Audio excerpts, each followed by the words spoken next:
what's going to be? How's it hanging? How's it happening? You guys know this is Kevin from the Chord Progression Podcast. The podcast is inspiring young rock and metal fans discover new music, help them find a place they connect and feel accepted. Discover new music, connect and feel accepted. Then this is the episode for you when Mark from To Kill Achilles comes on and we just get in deep and bring the positivity right to you. This is a great episode, but before we jump in, I want to thank support for this podcast, which comes from Phoenix Fitness. So you guys know I love podcasting, also going into mosh pits.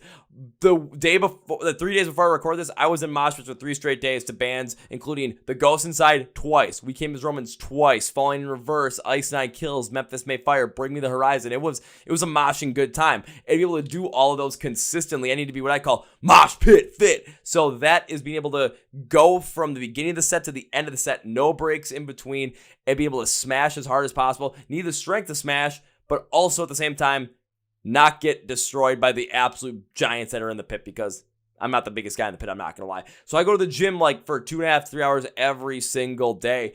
I have to make sure that I am lifting and doing a lot of cardio, but I have to prepare and recover right to achieve those fitness goals of being mosh pit fit. And that's where Phoenix Fitness comes in. They help you achieve your fitness goals with many different supplements such as pre-workout, both stim and stim free, based on their recovery compounds, protein blends from whey-based protein, collagen-based protein, plant-based protein. I use their chocolate malt whey flavor because that's just good stuff. Different types of, multivitamins, creatine, and literally anything you might need to achieve your fitness goals, Phoenix Fitness has for you. So our listeners and viewers on YouTube can get 20% use the code CPP20 at fnxfit.com. Thank you, Phoenix Fitness. Now on to our feature presentation with Mark from To Kill Achilles. This is a good one, guys. Get ready to get in deep with positivity. Are you ready? Let's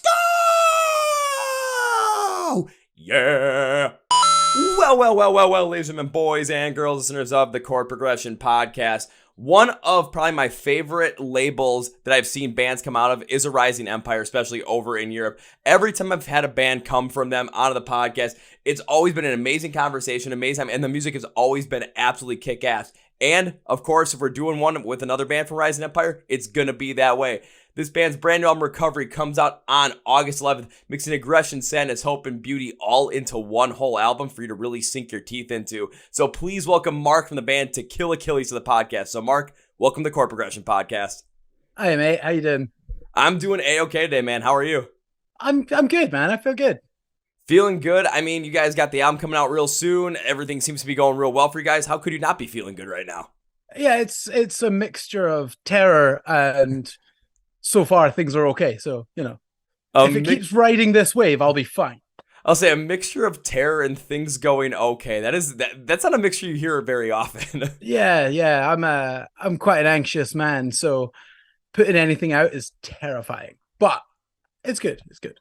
I mean, you've released 4 singles from it so far, so you're seeing kind of like what the response already has been from those, how people are connecting with the songs. So it kind of gives you maybe a little bit more of this less terror-filled, anxiety-fueled, day, knowing that some of the stuff has already come out from the album, and it's looking like it's pretty good right now compared to how people are connecting with it, how people are listening to it, and how people are really just letting it sink into them and putting themselves into the song's messages as well. Yeah, it's surprising so far. I've had like 4 or 5 different things where I was like, this is definitely going to come up in a YouTube comment. I am sure of it. And I've had none so far. I'm not even going to tell you because as soon as I say it, they'll all happen. So I'm waiting, but I feel good. You basically were going to take the question right out of my mouth. I was going to ask you, like, what were those things that you were wondering? But now if they haven't shown up, and I don't want to jinx it. Man, that just opens me up to bullying online. Yeah, that's something we don't need. We don't need more YouTube comments of, random things like, oh, this is a thought they were going to put in here. And next thing you know, every single comment from here on out is just going to be all of that. And not even people that maybe have like seen the podcast either. It's just going to be, you know what? We said it and now it's out there and people just picked up on the vibe. Yeah, it's going to happen, but I'll wait until it does. We'll wait until it does. We'll see what happens. And you know what? Maybe those things will never actually come up in the comments and it'll just be secret all the way through. I'd like that. I'd enjoy that. Well, we'll keep it going. But one thing I know especially about the album, because I wanted to jump into it, was that there's a lot of different things that are going into this album, especially more of this aggressive side, a lot of different topics that really dive deep into some of these emotionally heavy things that people are going through. But there's a sense of hope throughout the songs you've released so far. So when it came to writing this album, was that like one of the intentions you guys had to kind of have this feeling of hope throughout the whole entire thing with some of the topics you were covering? Yeah, there was a huge part of it for us because our last record was called Something to Remember Me By, and it is the most hopeless record you will ever hear. It's there's no positivity in it at all. It is negative. It ends in a suicide. It's ridiculous. So it's not good. So with this record, the whole part was to show the other side of like mental health issues and stuff, and show that, you know, the end goal should always be to get better, not to live in the moment where you're feeling horrible. Do you know what I mean? Yeah, I know what you mean. It's all about trying to get past it, not live with it, not live in that agony, not live in that, pressure, not live in that constant state of being less than what you truly feel like you could be or want to be. It's all about trying to get past it, trying to still feel like there is hope in a world at times where, it feels like nothing's getting fixed, nothing is moving forward, and nothing is getting better. When, maybe you're just almost at that breaking point where like the tide's going to break and you're going to start, improving, you start getting better, you're going to find something. But when you're constantly going through something like that, no matter what it is, and hope just doesn't seem like it's there, when you feel like it's not there, then you kind of sink further and further away from that point in time where things can start to take a turn. Yeah, it's pretty much exactly the idea. Yeah, and compared to like the last album too, you guys are going from something completely that is talking about these things with no hope and kind of going down that path. Now you're kind of taking the reverse of it. It's like, well, we live in a world where if there's a bunch of shit that's always happening, but at the same time, so many of the things you guys are talking about, a lot of us have gone through as well, and it gives us that hope in the fact that we know other people and know other artists, know anybody that has gone through this and are sharing those experiences, so we don't feel like we're going through this alone at the same time.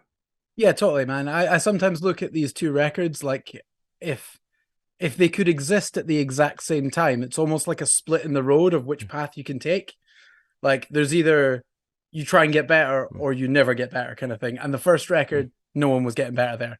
The second one, it's all about the idea of self-improvement and about how like taking control of your emotions and your life in general and just pushing to try and be happy with who you are is like the most important thing you can do. Or at least it's the most important thing I can do right now.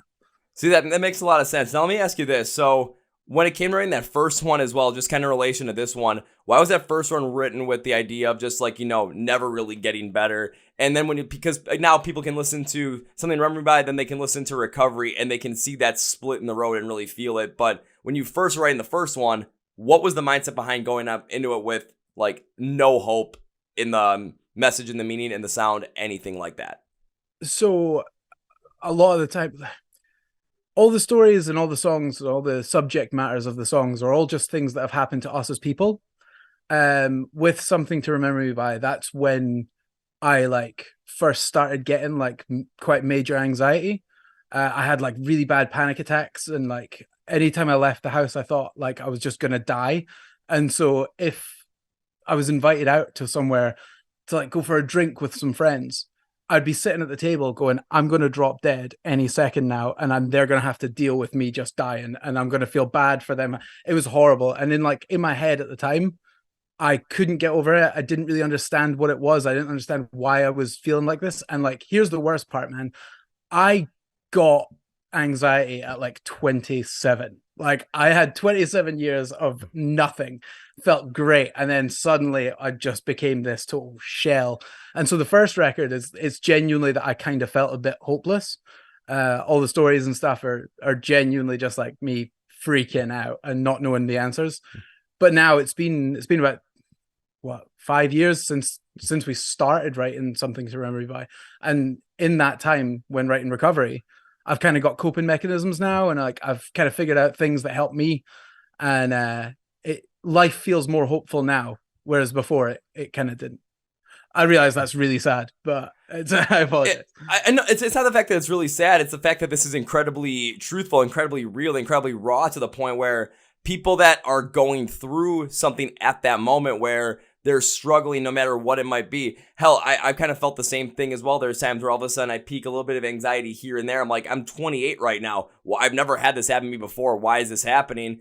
And it's mentally trying to figure out, okay, instead of trying to get, fall deep into that, I'm not going to get better. I'm going to have to live with this, and this is just going to be who I am. It's trying to figure out, okay, what's causing this? What is it? Something that is external, internal? And then how can I fix this in this point? And I've had those little ups and downs, and I've hit those ups, and all of a sudden, okay, now I'm back up and a little anxious a little bit. Now I'm going back down, fix it, perfectly fine.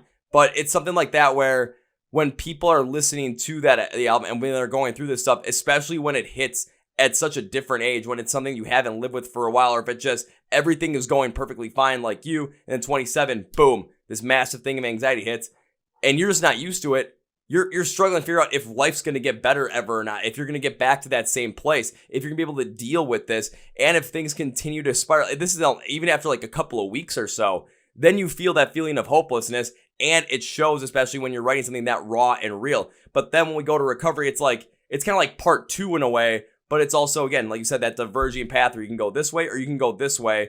But if people are going to listen to both albums, they're going to get both perspectives. And I'm going to say listen to, of course, Remember Me by first, then go to Recovery, due to the fact that you want to end on the hopeful note. You don't want to end on the not hopeful note, if that makes sense. Yeah. One of the biggest things I got told when we were playing shows, and after that record, the first record came out, I was speaking to people at shows, and they always said like just little things like, I would have made it one of my favorite albums of the year, but I could only listen to it once because it was just too hard to listen to again. Mm-hmm. And I was like, I kind of get it. Like, that was kind of the point. But at the same time, I was like, man, that's difficult for people to listen to. And that kind of stuck in my head. And that's a big factor of why Recovery is a bit more hopeful and stuff, is because I was like, these songs are like, they're the best thing I have ever done with my life. And I do them with my best friends of all time, and they're incredibly talented, and I love them all, and it's amazing. I'm so proud of it. And the feedback we got on that record was literally, I listened to it once, it was okay, but then I never want to hear it again because it was terrible. And I was like, oh no. So you just gotta add a bit of more positivity in life and in our little form of art, and it feels better now. Well, it's understandable from people to kind of think that way, because if we think about it as humans and we think about it as music lovers and music listeners, when we listen to music, it's that form of somewhat escapism into like what we really care about, what we really love. It's art that really lets us express ourselves. And that's why there's music of all different genres, all different styles, but a lot of them touch on a lot of the same topics and a lot of the same emotions, just with different sounds, due to the fact that a lot of us as humans, we go through similar emotional waves, whether it's you're feeling anxious, you're feeling depressed, you're feeling anger, you're feeling sadness, you're feeling hopeful, you're feeling happy, whatever it is. And as humans, we love to really listen to things that are going to amplify maybe what we're going for or what we're going through at that moment. So, when people are listening to something Remember Me by, and it's like, I like the album, but I can only listen to it once because it's just so hard to listen to, it's because it's mentally taking them to a place where maybe they had struggled that much, and now they're kind of going through and reliving it. And it's something where the music is going to be stand out. It's going to be stellar, but the content is so heavy and so deep, and people are so connected to it that they're going back to a certain point in time and reliving that. It's hard for them to want to go back to that again and again, even if the music is going to be something that is top notch. Now with Recovery, it's something where maybe some of the similar topics are explored, but with a different side of it. And people are going to look at it and say, maybe I've gone through this stuff, but this is giving me hope to continue to go forward. And people that absolutely love heavy music can continue to use this to go forward and say, yeah, this is where I am right now, but this is not where I have to be going forward. Totally, man. Yeah, that's the hope of it. And I've noticed it myself. Like, after we brought out the first record, I probably didn't listen to it for a year, like, because we'd put so much into it that once it was done, it was like almost like a weight off your shoulders, because I was like living in these horrible memories of all these difficult times and trying to explain them. Like, whenever I write lyrics, I'm not really that smart, right? So I can't do loads of metaphor and loads of like beautiful poetry. I'm pretty to the point because I'm just telling people how it felt at that moment. You know what I mean? And yeah. Sometimes it's a strength, sometimes it's a weakness. I don't really know, but doing that after that record, I was like, this is kind of taking a toll living in these memories. And then doing the new record, like, I like, if I go to the shop to buy bread, I'm like, I'll put my own album on, sure. And like, I can just enjoy it a little bit more. And it's got a lot more replay value for me as a person, and it makes me feel good. So I'm hoping if that translates to other people, then that would be great. Oh, I think it's going to translate to people. I mean, especially you take a look at the YouTube comments that are out there on those videos. You take a look at any of the comments that are out there regarding any of the singles that are out there right now. People are really connecting with them in such a positive way, even when you're talking about some things that are deeper and darker. Now, of course, I'm going to go back to something to remember me by where, yeah, it's going to have that heavier content, but still stuff like that is needed in its own microcosm due to the fact that for yourself, you lifted that whole entire weight off of your shoulders once it was done. Sure, you didn't want to go and revisit it because you basically had gone through what you had gone through to get to writing that album and really expressing all that, but then having to relive that in such an impactful way. And as you said, when you're writing lyrics, yeah, it is much more direct. I was taking a look at the lyrics of the singles that are out now, and yeah, it's much more direct than many of the bands that I end up looking at and listening to and really going into deep. But it's something that you're using it more as a strength due to the fact that you're being as raw with it as possible, but you're not being so direct with it where people still can't connect with it. You might be talking about something that is a lot more specific and has much more of a certain point where like, okay, this is definitely about this kind of a topic. But however, the way that the sound is created, the way that it's still written, it's something where even though we know it's going to be about one piece of topic or one piece of conversation, one idea, whatever it might be, people can still take a listen to the music and even deconstruct it still back to the emotion and put themselves in it and relate to the core meaning of it by using their own experiences to really get in deep with it, really get in touch with it, and potentially learn something about themselves from it. Yeah, that's I could never say that. You've got this down, but yeah, no, like I appreciate that, and like if that's how it comes across, then that's great. All I know is I'm in a lucky position to be able to say these things that are so important to me in such a public way, with kind of no stigma so far. Like we don't get too many people shouting at us and telling us we're awful, which is handy so far. But yeah, so like I'm just lucky to be able to talk this open about this kind of stuff, and like that's the most important part for me. I mean, it's got to be really healthy too, especially with what you had gone through, everything with the anxiety and whatnot, to really still put this out there, be as open and honest about it. But at the same time, because you're being open and honest about it, you're kind of letting it go, and you're letting any of that potential internal stigma go, because now it's out there. Now people can just listen to my music and know what basically happened, know what I was feeling, and know what I was going through. And if anything comes back at me and they try and put it back on me, well, what can you get me with? Everyone already knows about this stuff anyway. Yeah, man, let me tell you, the greatest form of therapy ever is being given a microphone and a stage and a room full of a couple of hundred people and going, I feel like this as loud as you can. Like it's such a relief. Like it's so weird. Every time we play shows, because the content can be quite sad. Like the content of the songs is majority negative, right? Mm-hmm. With positive meaning in there, but it can come across quite difficult to listen to in certain songs. And every time we come off stage, I get like someone will come up to me and they'll be like, oh man, I'm so sorry you feel like that. And I am so excited at that moment because I've just got it all out and I feel great. And I'm like, man, let's go get drinks. Let's do stuff. And then they're like, are you sure that what you're saying is real? I'm like, yeah, man, I just said it for an hour though. And now I feel great. So it's another thing that we always say, like, we try and tell people, like, you should always just talk about what's on your mind, because it feels terrifying to put it out there, because you're like, oh my God, what are people going to think? Am I going to get judged? Any of this stuff, right? But see, as soon as you've vented how you feel, man, it feels great. Oh, absolutely. And even as, if you hold this stuff in and the more time goes on, we're humans. This is naturally something that happens with us. If you have something that's going on and you want to talk about it, but, oh, I'm not sure how people are going to think about this, I'm not sure if I want to do this, the more you let that fester, what ends up happening is we start to create these random wacky scenarios in our heads of, all right, if I tell this person in this situation, this is what's going to happen. And naturally, as humans, we always end up getting, in our minds, go towards the negative side of it instead of the positive side of it. So we create these crazy scenarios, which just amplify the problem even more within us and make us even more scared, because now we're expecting all these crazy things to happen when you could, like what you said, you're going up on stage. I mean, I know not everyone has that capability, but going up on stage and being able to talk and sing this out for like an hour and then be done with it, it's like, you know what? People are going to go up to you and say, hey, you really hit me. I'm like, yeah, no, I'm having a good time. Let's go have drinks. Why? Well, it's all out there. You know how I was feeling at that moment. You know that I finally let this all, it's exacerbated. It's gone. Now we're having a good time. And now I feel great because you can't come back at me with any of it. Similar to like, I'm going to use Caleb Shomo and Beartooth because of how much stuff that mentally he's talked about, gone through, his problems with alcohol addiction, everything around there.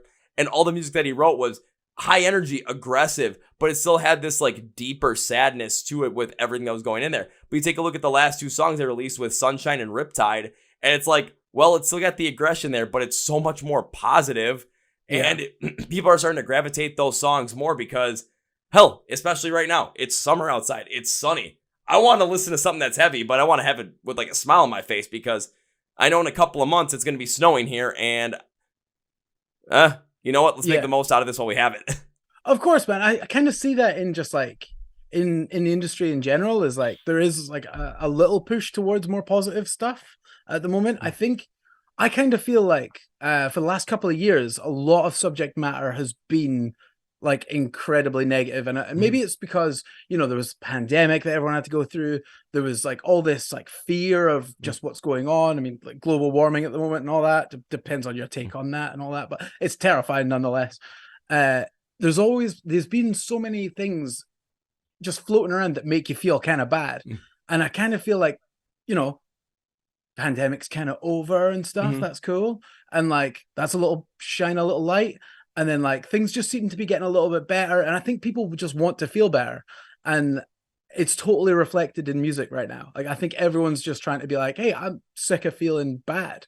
And I think that's great. You know what I mean? Like, if everyone's bored of feeling bad, then no one gets to feel bad anymore. And I love that. That might be one of the coolest things I've ever heard. Everyone's bored of feeling bad, and we don't want to do that anymore. Because I think about it from my perspective as well. Being 28 years old, like, ever since I was been a kid, it seems like in the news, it seems like anything that's around you, it always, in the world, it always has some of this negative flow to it all the time. Ever since the September 11th attacks in New York. It's like all of a sudden there's all these political problems, all these different wars that keep happening, all these different civil unrest things that keep happening, different, global warming, again, depending upon whatever your take is on it, the pandemic. And then in music, we're seeing at times, you know, the unfortunate loss of, you know, great musicians at young ages still. And there's always to be some sort of like one crisis here back to back to back.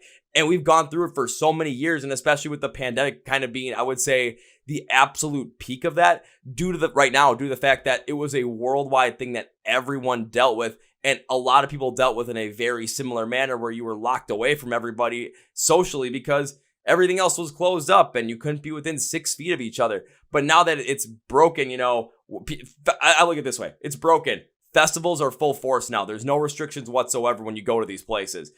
So people want to get back together. People want to be happy again. People don't want to live in misery for 20 plus years and go through this shutdown and be isolated from everybody. So now that there's some music that's really going, especially metal, more towards the positive side of things, I think people are, especially when you go to shows, people are happier. People are more just friendly. People, you can talk to people in the crowd. I do it all the time, but I'm seeing more and more random people just talking to random people in the crowd. You may never met them, but I'm going to either know your name or I'm going to be like, hey, I just hit you in the pit. What's up, dude? Well, man, you're totally right. I think another thing as well is like, I don't know about you, but I now feel lucky after that to be doing anything. So like when everything was shut down, when you couldn't go to a festival, maybe for years I was spoiled where I was like, I just have these opportunities. So it's not a big deal. As soon as everything got taken away, you were like, oh man, my life was actually pretty good. And now it's definitely worse. And it's worse for everyone on the entire planet. So it's like a shared trauma, if you know what I mean. And now you go back to festivals, like you said. I'm grateful to be there. And not that I wasn't before, but I am now extremely grateful to be there. I'm sitting knowing that it's going to be one of the best days that I'm going to have that year. I think that's the positive shift. You know, everyone got a taste of how bad it could be. And like, no one wants that anymore. So damn right, you know? Oh, absolutely. I'm still thinking about like the previous weekend before we recorded this. I was at a festival and it was only a 2-day festival. But the first day, it's like, okay, I'm hanging around, you know, seeing a couple of bands. Then all of a sudden the Ghost Inside goes on and we're throwing people around like crazy. Everyone's having a blast doing it. And at the end of their set, it's like, okay, we all have like 5 minutes to run down this massive hill because the stage at the bottom is being headlined by Bring Me the Horizon. So we got to get there because we're going to have some fucking fun. And it just keeps going back and forth. And Yeah, I remember during the pandemic, it was, I still have a full-time job. I still do at this point. But the thing that kept me through, where it's like I missed shows so damn much, it was being able to talk to musicians, being able to do a podcast, just do something like that to keep that kind of feeling going. And then all of a sudden when shows came back, I remember telling myself, I'm not going to take this for granted. And I actually really, really, really overdid it. But I look back and I'm like, I remember going to it was like 10 shows a month at one point in time. I'm like, geez, how did, and it's not like, shows I'm just going and just chilling. It's like, no, if there's a pit format, I'm going to be in the middle of it every freaking time because I don't want to miss out on this. Sure. I'm like, how did I do this? But I look back now, I think, man, was that a great time? And I always think about that going into shows as well now, where it's, even if I'm not feeling the best going into, I'm like, I know by the end of it, I'm going to be thankful that I was here. And remember what the pandemic taught me. This is what you wanted. You don't want to not go without this. So get in there, man. That's what I was like. Get in there. Yeah, too right, man. That's class. That's wicked. It's a beautiful thing. And that's why, especially, again, going back to recovery now, where it's, again, coming off of the pandemic, coming off of all the stuff you went through, bringing more of those things to light, but with more of that positive spin behind it where people can connect with it. Again, you're connecting on more of this positive side of things. People are starting to connect with it and feel like, again, they can get better because look at the pandemic. We went all through that crap. Now we're on the other side of it. We, especially all of us that are still here, we got past it. So now let's take this with the positive side of things because there's always going to be shit in the world that's going to be bad. It's never going to be peaceful. It never is. Yeah. So let's find those places where we can be peaceful, where we can enjoy ourselves, where we can connect with others in a positive way, and let's enjoy those because when you live in a world with almost 8 billion people, not everyone's going to be happy. But if we find the people that are happy, that we love to be around, let's amplify that because life's short, We're not going to always be here. Yeah, that's a big thing. I will warn anyone as well who listens to this or watches it or however you like to export your media. But there is still some super sad songs on this new record. Mainly two. There's mainly two songs that are going to break anyone more than the last record and more than anything we've done before. And they are the big scary ones. And just be prepared. It's mostly positive. There's messages that are all good, but there is still, just prepare yourself. We played 2 shows recently and I was like, man, we should do the big one, the sad one. It's not out yet or anything, so I can't say anything, but I was like, we'll do it at this show just to see how it goes down. And I seen 20 people at the front in tears. There is some negative stuff. So just as much as I'm preaching positivity, my record's still sad. I apologize, but it's sad with a good message. I promise. Damn, now you make me want to look through this tracks and okay, guess which song it is. But I know you're not going to tell me because you're going to say, wait till it comes out and hear it for yourself so you can actually feel it for that first time and not just, oh no, this is going to be the one. No, go through the whole album and really take it all in. Yeah, I reckon you'll know when you hear it. It's pretty bad. Yeah, because for a second there, I thought when you're talking, I'm like, man, are you talking about The Cave at this point at time at all? Or that's where I thought you were going with it at that. Yeah, not quite. It's a couple, there's 2 songs. If I got across what I was trying to get across, then it's horrific. But for me and my friends, there's one song I can't listen to, I just find it too difficult. Well, I mean, if you're singing those songs live and you have the people in the crowd right on the barricade start crying because they're really feeling the emotion behind it, I think you're hitting on your message. Yeah. I'm one of those. My friends would call me a twat. That's basically it. I have these little things where one of the tracks on the record, when I wrote the words, I was like, right, this is cool. I think I can only do this once. So it's just a one take. I only ever did it once. I don't think we're going to play it live. I don't know. And I was like, there's a piece there that I'm like, that only exists in that moment. It only ever happens once and that's it. And that stuff like that I'm kind of into. So there's a lot of that as well.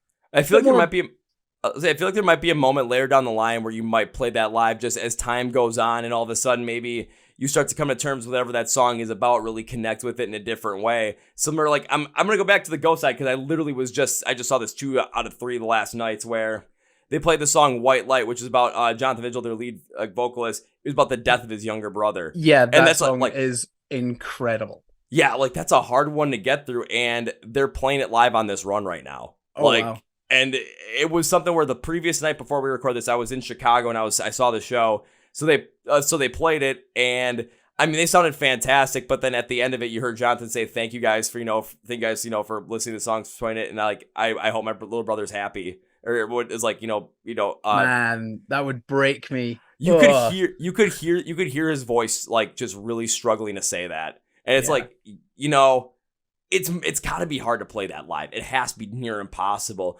But then to go out and just do it as intensely as you did, and then try and get that across and still just break up around there. Well, you've got 2,000 people in the crowd with at least 200 of us trying to kill each other, all like now arm in arm with each other, just going like, woo!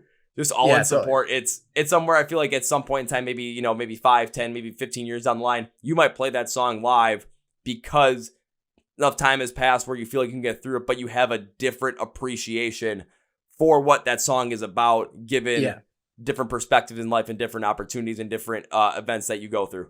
Totally, man. It's just growth, isn't it? As a person, It's a little bit of growth, and I guess I've got a couple of wounds that are still a bit fresh, but things heal, and everyone gets better. You know what I mean? So I'll take your advice. I'll give you a text if I ever decide. Not only give me a text if you decide, just say like, okay, I'm doing it at this venue on this day. Even though it might be in the UK, you better get over here and be like either in the front row for it or in the pit. My response will be, I'll be in the pit. Yeah, I'll get that. No, that sounds cool, man. Oh, perfect. Now I'm getting even more excited for that moment because I haven't been over back to. I was in Europe once in 2019. I've been trying to go back, but of course the pandemic kind of like killed that for a bit. Where'd you go? I was in Croatia for a couple of days, and I was in Amsterdam for the craziest 40 hours of my entire life. Croatia is a beautiful looking place. Oh, it is fantastic. I ended up staying like literally along the coast, and it was then I was on an island for 3 days in the middle of the Adriatic Sea. It was perfect. Yes, that sounds class. I missed only one thing about that. I did not find a concert with a mosh pit during that time. I was doing too much crap. Yeah, that's a difficult one. It is because now it's like, of course, I've been much more into music over the past past 5 years, really gotten deep with it, go to concerts all the time. I'm like, I need to experience a crowd outside the United States at this point. Like, that's really, really heavy and really, really into it. Mainland Europe crowds, they go as well. It's great. It's like it's some of the best shows I've ever played have been mainland Europe, and I love it. Like, they're just so into everything, and I love that. I feel like I don't know what it's like in the States. I've never been. I'm gutted. But like, there are certain places where like you get people in the crowd who are like, I don't know, maybe they think they're cool or they don't want to get into it or something like that. Or maybe it's like even just nervousness and stuff like that. See, in like Germany, people just go, I'm alive right now and I'm going to do whatever I want. And I love it. You can totally tell it's so amped. All right, no, I got to plan my next trip. Like, okay, where am I going to be? Here, Germany. It's so good, dude. It's like, how long are you going to be there? I don't know, 2 weeks. How many shows are you going to see? One a day? Yeah, 14. Whatever happens. By the time that last day is going to come around, I'm going to be like, help, please. Yeah. I can't go no more. Yeah, I feel that. So just kind of thinking about that, what has been the best show you've ever played, and was it in mainland Europe? Oh, it probably was, actually, yeah. So in terms of a favorite for me, and if you asked any of the other guys, every answer will be different. Mm-hmm. But there are certain standouts for me that just like work. So my favorite that I ever played, it was called Rockstad Extreme Festival. It's in Romania. And I think the headliner was like In Flames, which was great because like our guitarist Larry, he loves that band so much. So he was just amped to go and see them. You know what I mean? But it was the first show that we played where it was like an outdoor festival. It was the first time we ever did it. And there must have been like 1,000 people there, which is decent, right? We were not main stage. Let me tell you that. Mm-hmm. But I got that moment of like, it was outside, it was 36 degrees or something, Celsius, please. And yeah, it was so hot, and you walked out and you got to see the big crowd of people, and like, it felt like I was doing the thing that, like, we all start playing in bands and stuff because when you were 15, you would play like I started playing bass. That was what I did first. And I used to play Metallica songs in front of the mirror and imagine that I was at Download Festival in the UK. Right. That was my entire childhood. So walking out onto this festival that had all the rigging up the sides with the big PA and the like so many people and the sun beating down, I was like, I'm actually James Hetfield. Like I'm not, but I might as well be. And like I loved it, man. It's so good. Like I think we only played for like 40 minutes or something, and it went in a flash, and I barely have any memory of it because it kind of just disappears. Like it's just so quick that like I have maybe like 3 photographs in my head that I can think of, and that's all I know. But I remember at the end just being like, I am a rock star. Like that's and like and I wasn't. It didn't even go that well. It was great, man. That was so good. It's moments like that that really stand out, not only for like musicians but as fans as well, where it's those moments where you go to some show or you're playing some show and it's just something that just takes over you, where you remember you were there. You don't necessarily remember anything that really happened because you were just so lost in the moment. You were living so much in the present that when you look back at it, you just remember maybe, like, again, you have the one snapshot or two in your head, but the thing that will never go away from you is the emotion that you felt during that time because you were so into it, into just being present at that moment where everything in life just didn't matter. Like for you, nothing else in life mattered but the fact that you were playing music and you were doing the thing that you wanted to do ever since you were in front of your mirror pretending to be, in Metallica at Download Festival playing a bass, just trying to go like all Robert, just, having a good time. Yeah, pretty much, man. It was class. And then on top of that, like we had merch sellers. So at the end, they were just like, oh, you've made like 200 quid or something. It was nothing. We were like pretty small on the bill. And we're like, right, we can either spend this on petrol or just spend it all on booze. And everyone's like, well, let's just get leathered. And I don't remember leaving the festival. Everyone was ruined, but like there was like a fire festival thing where like people were spitting fire and stuff. And there was like fireworks going off. And I barely remember anything, but it was like such a good time. So it was class, man. Again, maybe don't remember everything that happened, but all you remember was it was one of the best times ever. Loved it. Yeah. Absolutely. And then it kind of, again, there's the positivity in it all.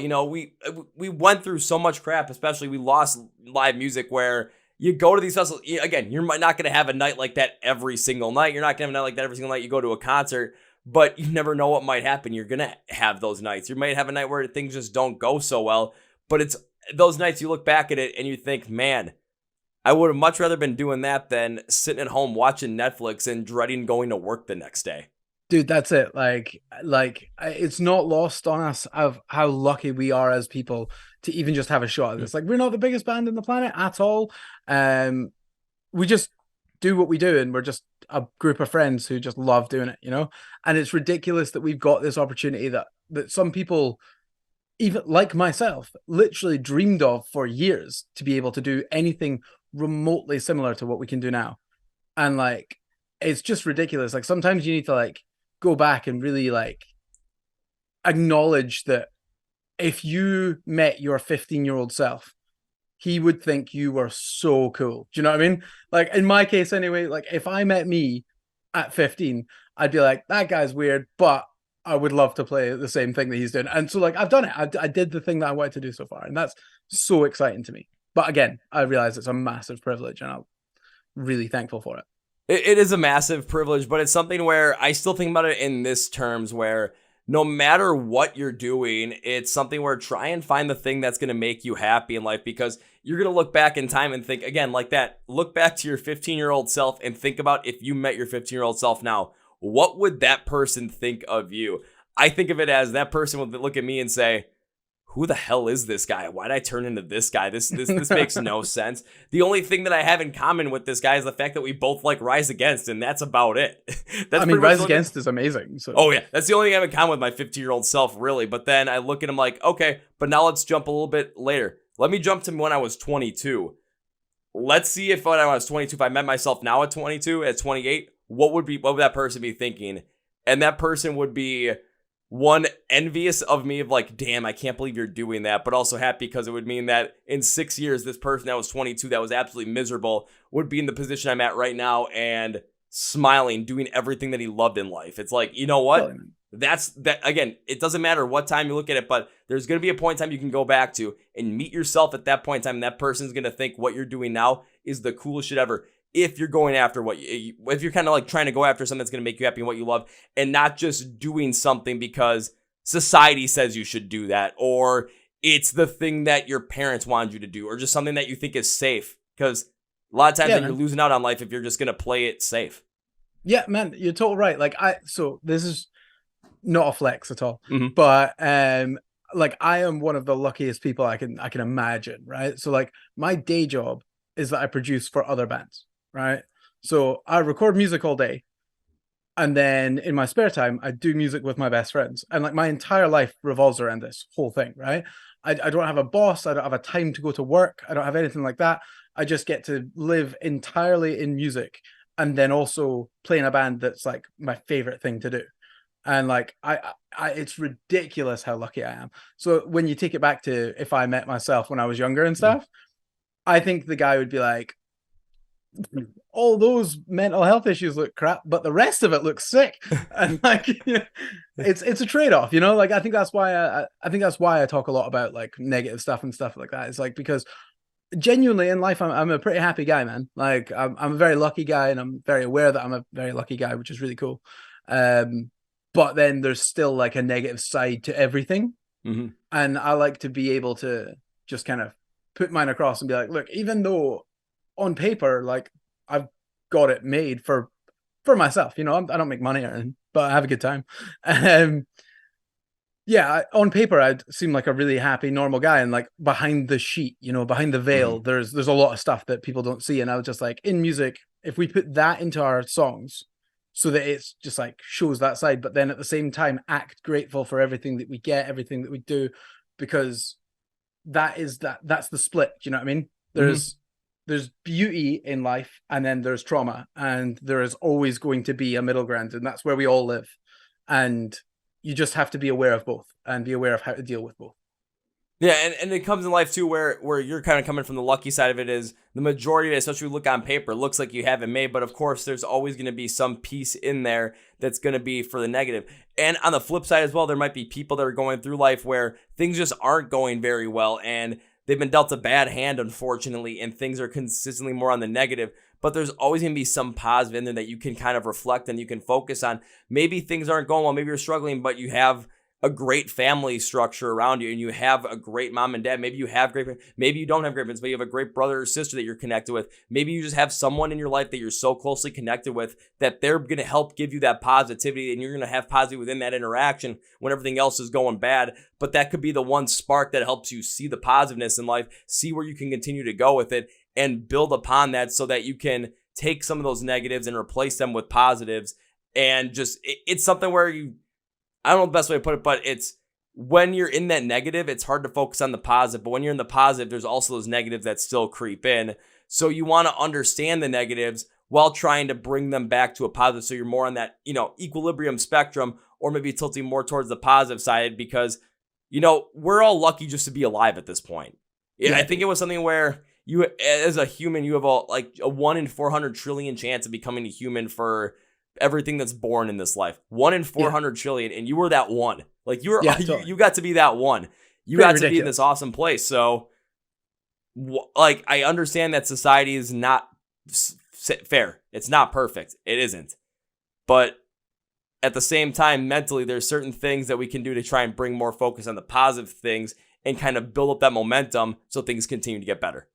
Dude, yeah, that's it. Like anytime I was in my worst states, the simplest things were the things that got you out of it, like just a text from a friend, right? Just like nothing, but just like, hey man, hope you're doing okay. If I wasn't and I got that, I was like, that's the point.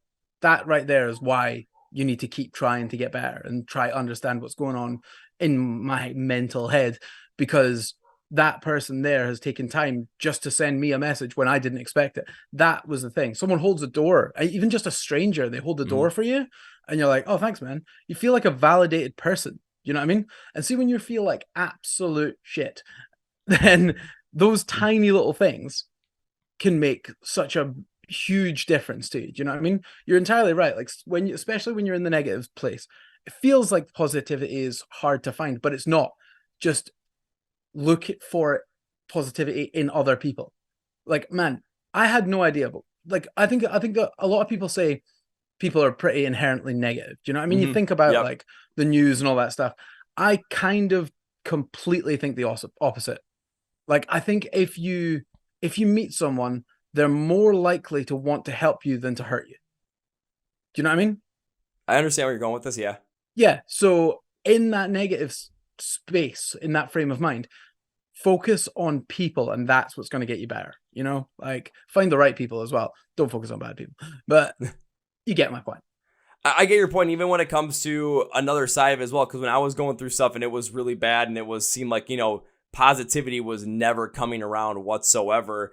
It was finding something positive that I could do for myself that might jumpstart that. And it kind of came with, kind of feeding the positive other people. For me, when nothing seemed like it was going right, when nothing seemed like it was positive, when that would never even like feel like smiling again, I decided to say screw it, and I bought tickets to go to I was like a 2-day music festival, but I only bought tickets for the one day, specifically because Rise Against was headlining. And that was the first day. I hated everything that was going on in life. I couldn't get away from the negative. But for that hour and a half that they weren't on stage, I thought about nothing. Yeah. I was just in the moment. And then last song, jumped in my first mosh pit. And at the end of that, I'm like, you know what? Things are still not good in life. Things are still not good. But I have this piece of positivity to start building on. Yeah, that's it, man. That's you just need to find your version of that. Or other people need to find their version of that. But you're totally right, man. Like I've got weird little coping mechanisms that are nothing like what you've just said, but they make me ecstatically happy, and I need that, And you're exactly right. Just find your thing. Find the thing that you can build on. Yeah, and it could be something as simple as maybe talking to your mom, talking to your dad, talking to a friend, talking to your brother or sister, talking to a loved one. It could be something as simple as maybe, you're going out somewhere and you hold the door open for someone and that person says thank you. Now you're spreading that positivity out, and maybe that's the thing that gets it. It's kind of the things where I know it's not easy to find, but you can try just the simplest things. Maybe try and find something that you just enjoy. Find something that you find comfort in and start to build off of that. You got to you can start on the foundation of building back to that positivity somewhere by the simplest thing, the thing that makes you the most comfortable. That's where you can start. Yeah, totally, man. And one of the biggest things you just said there for me, right? Keep it short and everything, but see if you're just trying to be a nice person. You're gonna feel better, right? Like what you throw out into the world is what you get back. It's such a major thing. So just be sound, right? We had an old drummer. He used to say it's total not even funny, right? But I just love it. I imagine it every day. But we turned around. We were in a van once and we're on tour, and he just turned around. He's like, man, imagine not being sound, and was total confused at the idea of how someone can be a horrible person. He's like, just imagine that. Like, imagine being not sound. And we were like, and then now anytime anyone sees like anyone act like a bit of a dick or anything, we're like, man, imagine not being sound. It's such a thing. Just be sound, just be cool, like, and the world will throw you some bones. Yeah, you're absolutely right. It's kind of, when you put that energy on the world, it comes back to you. It's, if you're looking for positivity, you're going to find it. If you're looking for negativity, you're going to find it, because your mind is focused on trying to find that, and it's going to be attracted to that. So it's weird because people talk about, like manifesting, like, oh, I'm going to manifest this thing for me. It's kind of like you're putting yourself in the mindset to be able to look for that and to be able to go for that and kind of be attracted to that. That's kind of the whole purpose behind it. And it works with positivity as well. If you want to find positivity out in the world, focus in on it, look for it, and put some out in the world as well. Open the door for someone. Simply, maybe you're at a restaurant and you just tell the waiter or waitress, thank you. Like, if they give you some, just simply say thank you, and they might give you a big smile and say you're welcome. And that could be the thing that just starts it up. It could be that simple. Yeah, dude. Like, that's the whole thing. Like, I spent far too long, like, staying indoors and like just wallowing in self-pity, not knowing what was going to happen and being scared of like my own life and everything. It was a horrible feeling. And like, when you let go of that and just try and focus on the good, like that feels good, man. You ever, like, I don't know, I've never helped an old lady across the street. I'm not gonna lie. That's the first thing that came to my head from like cartoons from the 90s. Yeah. But I imagine if you did, it would feel pretty good. And like those little moments in life, like if you can just find those little moments where you feel proud of yourself, or when you feel happy that you've maybe affected someone else's life in a positive light, that's like key to happiness for me anyway. I can see exactly where you're coming from this, because I still remember this. I was 17 years old. I was going for a run, and I almost got to the end of it, and this guy was staying on the corner of this one street. I was about like 2-3 blocks away, and he just stopped there and was like staring at me as I was running towards him. Like, who the heck is this guy? It was a guy I was best friends with when I was kids, and him and I kind of stopped talking for a while, just the way life kind of went. Said hi to him, and he's like, "Hey, I'm going for a walk. You want to come with?" I could have said no at that point and finished my run, but I just said yeah, because I hadn't talked to him in a while, and he said he had some things he just wanted to talk to someone about. Okay, let's try and put some positivity out in the world. We talked, and he's my best friend again. He became my best friend literally again after that, when we started hanging out together again, started doing all this stuff, and our lives both completely changed for the better, because he asked me to go for a walk because he wanted to talk about some stuff, and I said yes. Yeah. It was ever seen that? that ever seen simple. that movie, Yes Man? Yes. Dude, that is the best. Like the word yes opens the door and the word no closes it. You know what I mean? Mm-hmm. And that's the perfect example of that right there. See, if you just said no, you wouldn't know the guy still. Yeah, if I would have said no, I may never have, become friends with him again. I never would have become friends with a lot of the people I'm still friends with today, because we kind of just started on this different like path, started hanging out with different people. We started hanging out with people we used to hang out with too, all of a sudden. It just happened. And it's just because we were putting that positivity out there. And Yes Man is absolutely perfect, because even though in the movie it's like you always say yes to everything, I love at the end of the movie where it's like you don't have to say yes to everything. Saying yes to everything in the beginning is to open up to the idea of being open to these things and saying, you know what? Maybe I'll give it a shot. Maybe I'll try it, because instead of feeling like you have to, it's because you want to. Yeah, totally, man. That's it. And like, how scary is it, right? That's you're just saying that like through that one little thing, you like reconnected with your best friend, right? How scary is it that you had a 50-50 chance in that moment to make that decision, which completely shaped like the rest of your life? Do you know what I mean? And you had a 50-50 chance where you could have just said, "Oh, nah, man, I'm going to finish this run." And that would have been it. And your life would be completely different. And like, that's mental.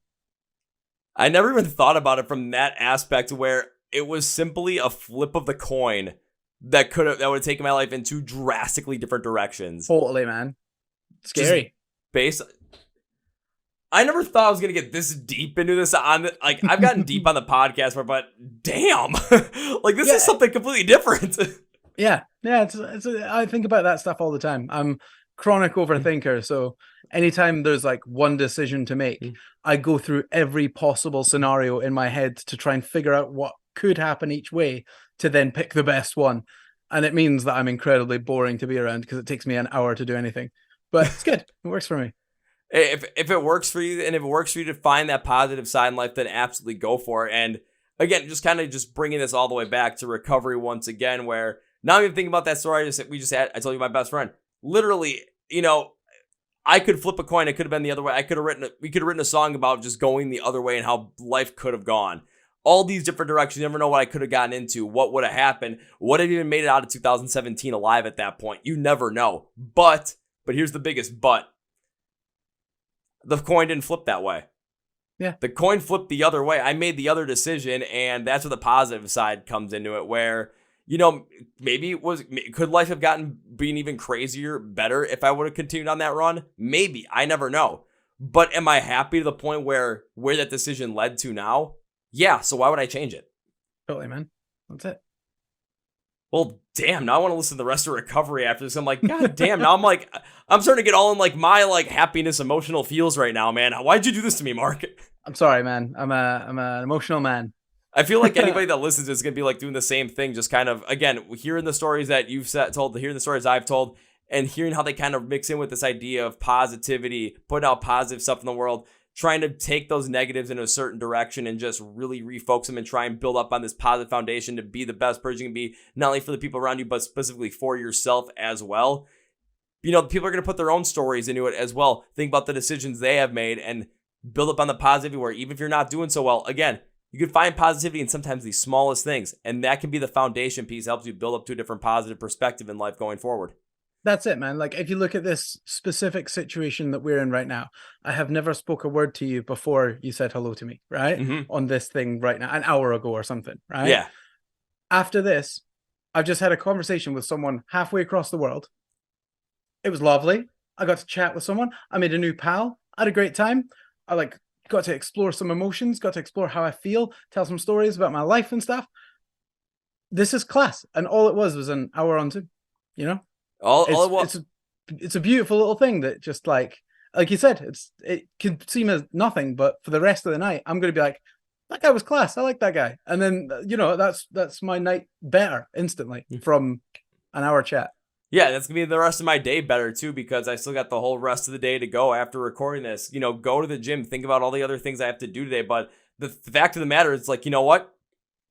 This was an absolute positive. I can always go back to this conversation, even think about this. Well, when I start working on this episode, starting to put everything together for it and start editing it, doing all the extra stuff for it, it's going to be one of those where it's, listening back to it. It's going to be something where it's going to be a little bit heavy, but at the same time, I'm like, I know positivity came from it. I know how I felt after this. I know I could talk to someone again halfway around the world like you did. Never spoke to you before we said hello, but before I said, hey man, can you hear me? Yeah, totally. That was the first thing I said. And after an hour, we had this intense conversation, great conversation.